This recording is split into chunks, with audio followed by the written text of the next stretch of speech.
दोस्तों नमस्कार। आपका हार्दिक स्वागत है आपके अपने चैनल लीगल लाइफ में। ये अंधकार से प्रकाश की ओर चलने की व्यवस्था का चित्रण करता है। आज हम विचार करेंगे कि ईश्वर ने इस शरीर में दूसरे शरीर को चेतन करने के लिए क्या कोई साधन दिए हैं? हाँ, जब किसी भी जीव को ईश्वर प्रेरणादायक बनाता है तो उसमें कुछ स्थानों से रेज उत्पन्न कर देता है। और वो रेज क्या है? मस्तिष्क में भ्रकुटी से ये चेतन होती है, और अगर चेतनता से अचेतन को निर्देश दिया जाता है तो सामने वाले की मनोस्थिति बदल जाती है। हाथ में हथेली के अंदर एक चक्र है।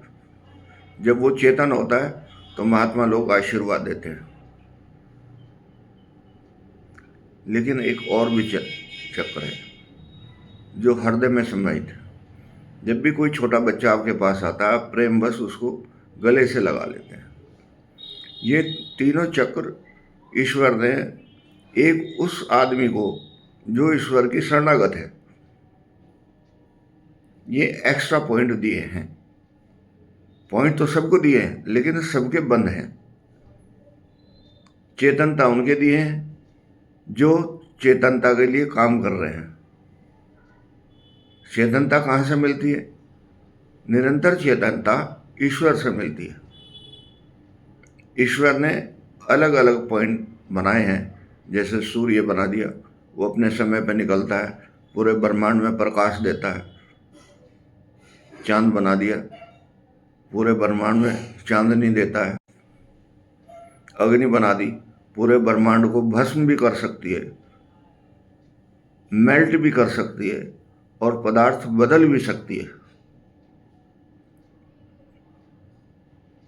ये जो सब व्यवस्थाएं हैं, ये उन लोगों के लिए हैं जो समर्पित हैं। दिखाई नहीं देता, लेकिन उनके अंदर ये शक्तियां जाग जाती हैं। और जो जागृत अवस्था में शक्तियां होती हैं, ये आदमी को निरंतर उच्च कोटि का बनाती जाती है। अब विषय यह है कि आदमी जब बना दिया तो उच्च और नीच कोटि में क्या फर्क रहा? फर्क है।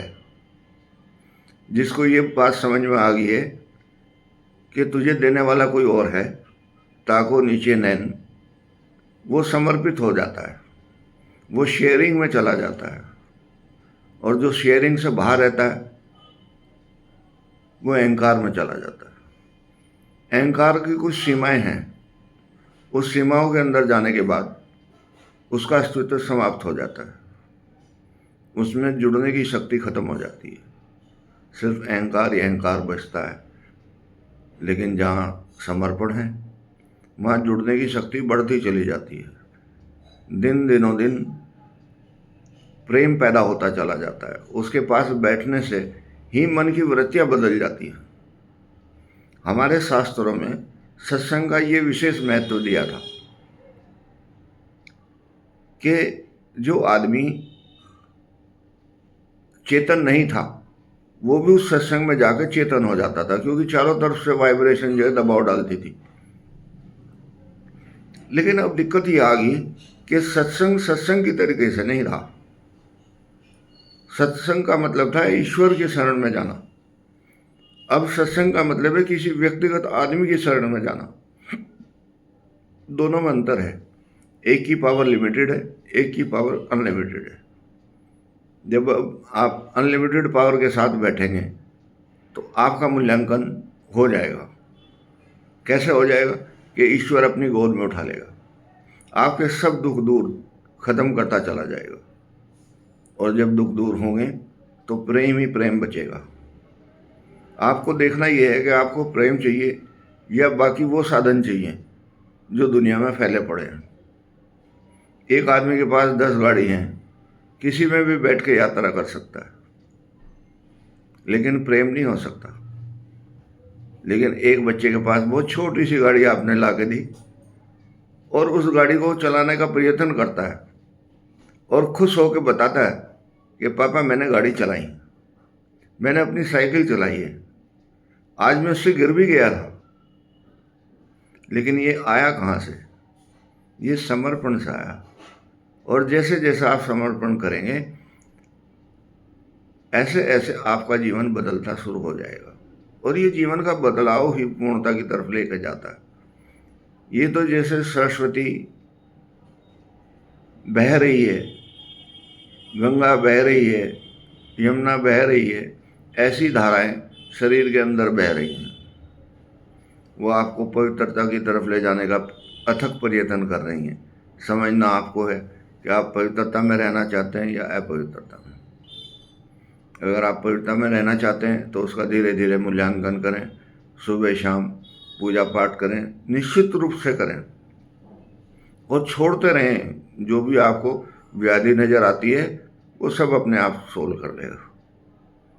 ऐसी वाइब्रेशन आपको देगा, ऐसे लोग आपके संपर्क में आएंगे जो आपको उस दुख से बाहर निकाल देंगे।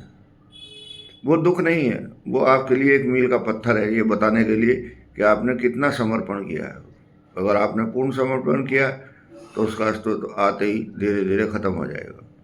कम किया है तो भी पता लग जाएगा और ज़्यादा किया है तो वो भी पता लग जाएगा।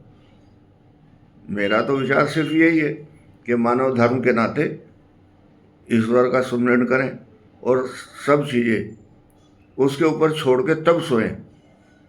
निंद्रा आने से पहले आप अपने सारे सॉफ्टवेयर बंद कर दें और समर्पित कर दें, हे प्रभु आज का दिन आपने बहुत अच्छा दिया, कोटि कोटि धन्यवाद। अब हम नए दिन की शुरुआत के लिए अपनी इस मशीनरी को चेतन करते हैं और आपको समर्पित करते हैं। नमस्कार।